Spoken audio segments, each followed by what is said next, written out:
لغمان کې د یونیسیار مؤسسې له لوري د څه باندې 1.5 میلیون افغانیو په ارزښت د 15 راستانه شوو کډوالو کورنیو سره د یو زرن موټرسایکل مرسته ترسره شوه. یا د مرستې نن دوشنبه د کب پر 19 نیټه له غرمې وړاندې په داسې حال کې ترسره شوې چې پر مهال د لغمان والي ښاغلي محمد آصف ننګ سربیره په ختیځ کې د یونیسیار مسؤل محمد شیکومواري او یو شمېر نورو ګډون کړی و.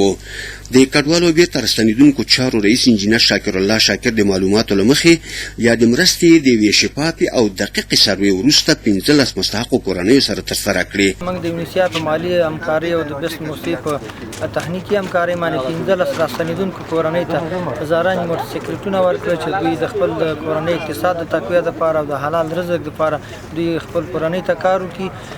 دغه زرن فیدانه 1,03,000 افغانۍ قیمت لرو چې نن د والي صاحب او د یونیسیار د شرقي زون مسؤل په مخ کې خلکو ته تسلیم شو.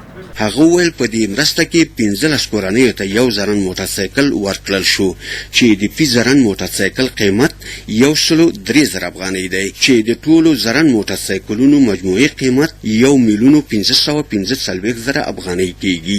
ورپسې په ختیځ کې د یونیسیار مسؤل محمد شیکومواري د مرسته اخیستونکو کورنیو څخه وغوښتل چې د یادو زرن موټرسایکلونو څخه د ښې ساتنې ترڅنګ پرې د خپلې کورنۍ اقتصادي مشکلات حل کړي. په ورته مهال لغمان والي ښاغلي محمد آصف ننګ د خوښۍ ښودلو ترڅنګ په ختیځ کې د یونیسیار مؤسسې له مسؤل څخه مننه وکړه چې د یادو کورنیو سره یې د زرن موټرسایکلونو مرسته ترسره کړه. انشاءالله دا پروګرام چې ده د یو دوامدار څه ده په اصطلاح ضمانت کوي د دې سستینیبلیټي د دې کار دوامیت تامینوي.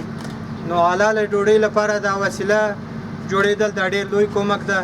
په پښو درولو باندې د یو کورنۍ دا ډېر لوی کومک ده او هم ډېر لوی د ثواب کار ده. دا پروګرام هم کوو انشاءالله دلته یو 14 کورنیو ته چې موږ دا کورونه جوړ کړي دي هغه به ورته تسلیم کړو. نو دا ډېر لوی نیکمرغه ورځ ده چې د دولت لخوا هره ورځ ولس ته یو خدمت وړاندې کېږي، یو ښه کار وړاندې کېږي او خلک پې بسیا کېږي. دا کومکونه که څه هم ټول غربت نشي ورکولی، اما ډېره ښه زمینه مساعده کوي. یو کور که آباد سي دا 10 کورونو ته درس ګرځي. اوس دا 1,000 چې تاسې ګټه پکې وکړه کېدای سي 10 خلک نور دغسې او دا ډېر ګرانه نه ده. نوموړي د مرسته اخیستونکو کورنیو څخه وغوښتل چې په یادو زرنجونو د خپلو کورنیو لپاره حلاله روزي وګټي تر څو اقتصادي مشکلات حل شي. ښاغلي ننګ په ختیځ کې د یونیسیار مسؤل محمد شیکومواري څخه وغوښتل چې په راتلونکي کې دې ته ورته نورې مرستې هم د مستحقو کورنیو سره ترسره کړي.